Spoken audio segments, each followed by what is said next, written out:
Assalamualaikum warahmatullahi wabarakatuh.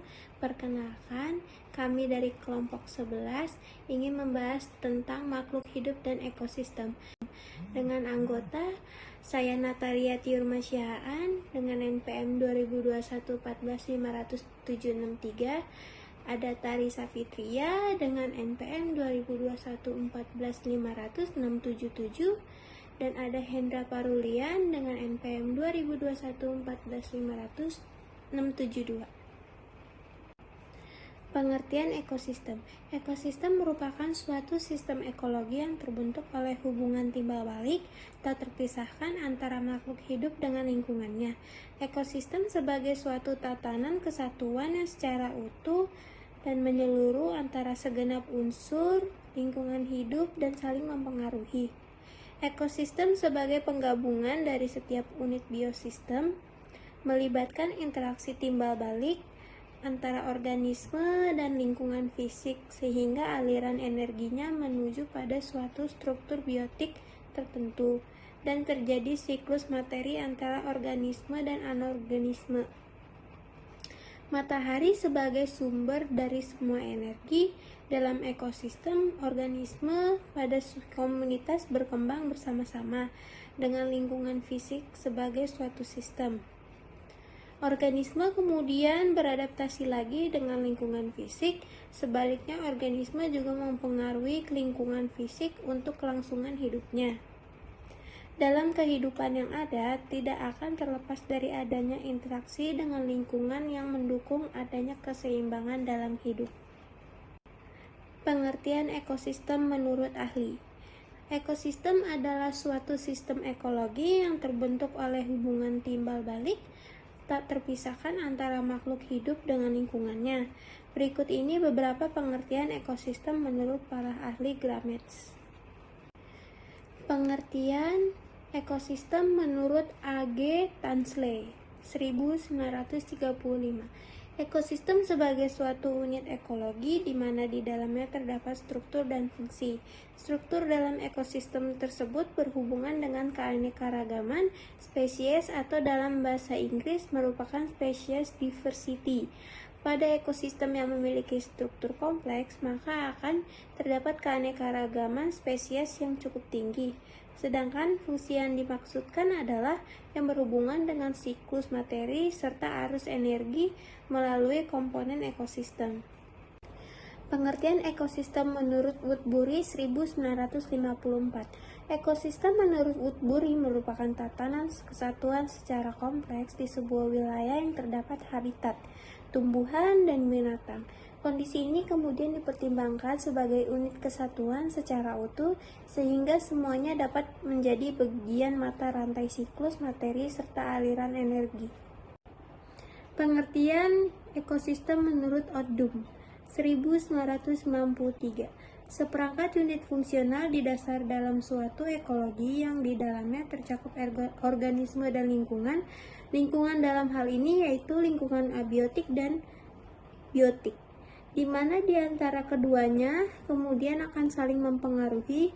Selain itu, dalam ekosistem juga terdapat komponen yang secara lengkap memiliki relung ekologi lengkap serta proses ekologi juga lengkap, sehingga dalam unit tersebut siklus materi dan arus energi terjadi berdasarkan kondisi ekosistem. Unsur-unsur ekosistem terdiri dari 1. Non-hayati, 2. Produsen, 3. Konsumen, 4. Pengurai atau dekomposer. Berikut adalah penjelasan dari unsur-unsur ekosistem. 1. Non-hayati. Non-hayati merupakan media berkembang dan berlangsungnya kehidupan makhluk hidup.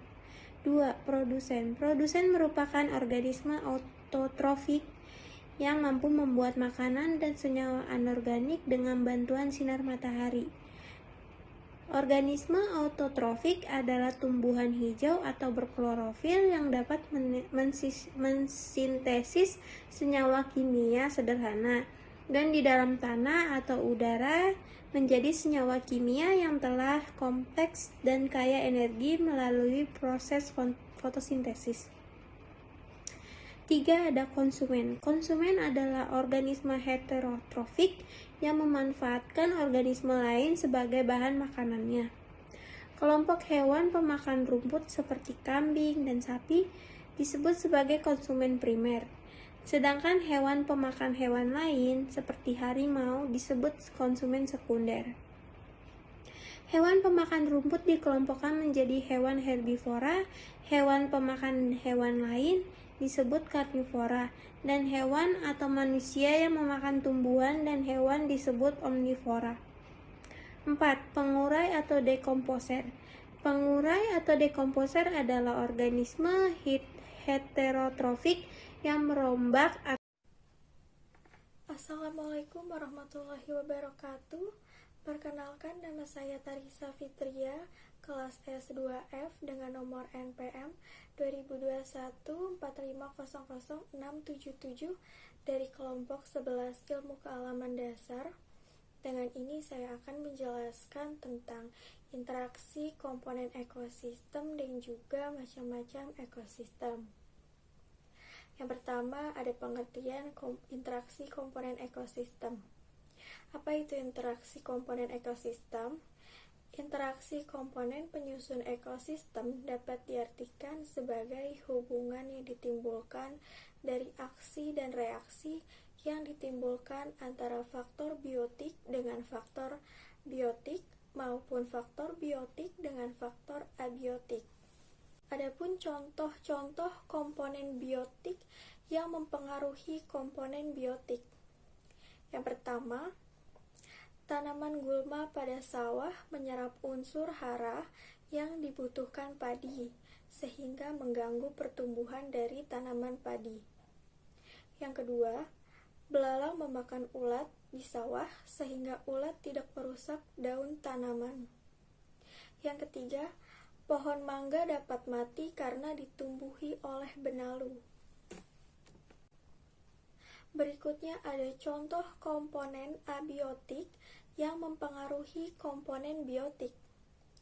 Contoh yang pertama itu ada CO2 atau udara dibutuhkan makhluk hidup untuk bernafas. Yang kedua, tanah digunakan oleh makhluk hidup berpijak seperti menanam tumbuhan di tanah. Yang ketiga, cahaya matahari dimanfaatkan tumbuhan untuk fotosintesis. Yang keempat, temperatur suhu di suatu daerah mempengaruhi hewan yang menepatinya. Contohnya seperti beruang kutub yang hidup di kutub utara. Interaksi antar komponen biotik dalam ekosistem adalah meliputi simbiosis, antibiosis, predasi, kompetisi, dan netralisme. Simbiosis terdiri dari 3 jenis, yaitu simbiosis mutualisme, simbiosis komensalisme, dan simbiosis parasitisme. Kompetisi terdiri dari 2 jenis, yaitu kompetisi intraspesifik dan kompetisi interspesifik. Komponen abiotik dalam ekosistem contohnya yaitu air, udara, cahaya, tanah, dan lain sebagainya.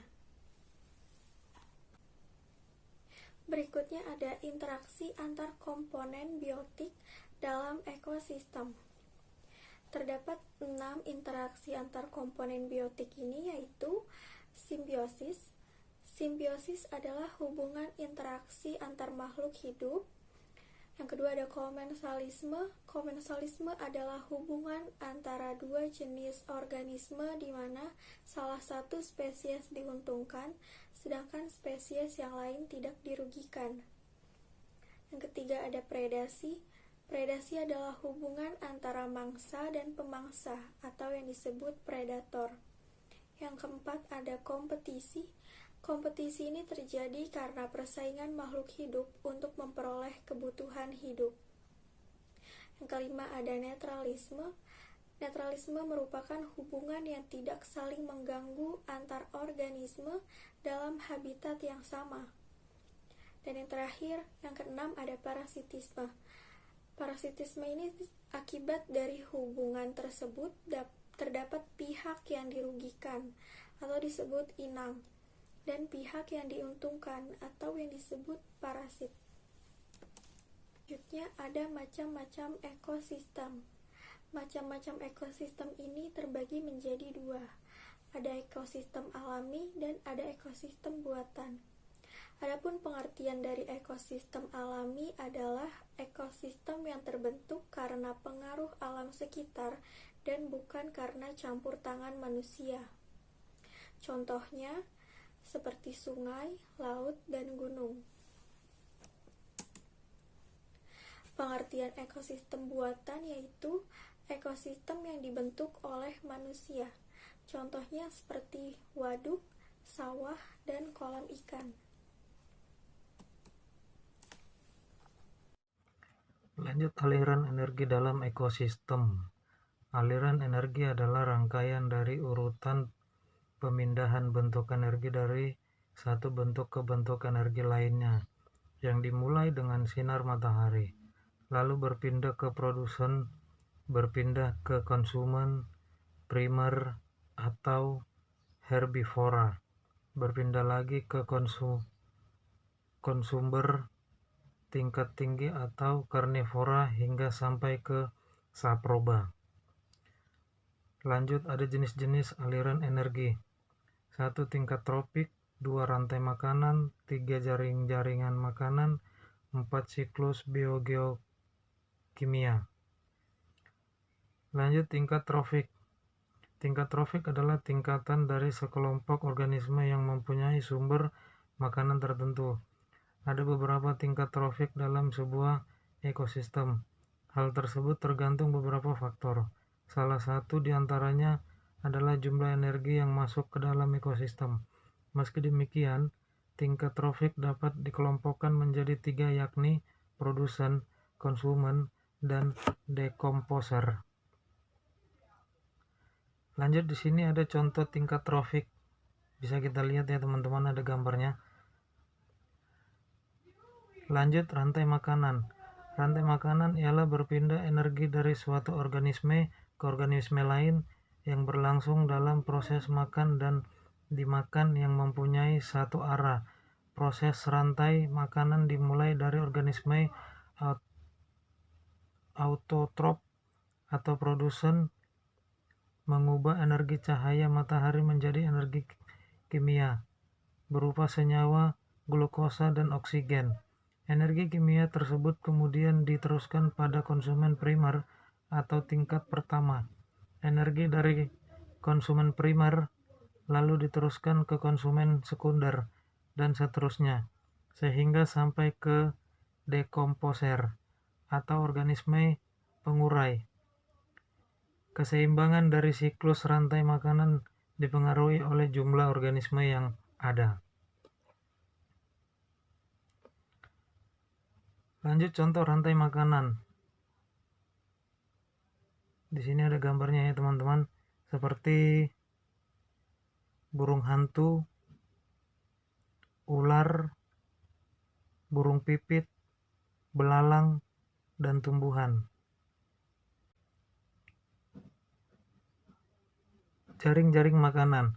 Jaring-jaring makanan merupakan kumpulan dari banyak rantai makanan yang kompleks. Dikatakan kompleks karena interaksi makanan dan dimakan terjadi tidak hanya melibatkan dua organisme saja, melainkan melibatkan banyak organisme yang lain yang saling memakan. Organisme autotrof dimakan oleh berbagai konsumen primer, contohnya dalam ekosistem air laut, fitoplankton tidak hanya dimakan oleh ikan kecil tetapi juga dimakan oleh udang dan zooplankton.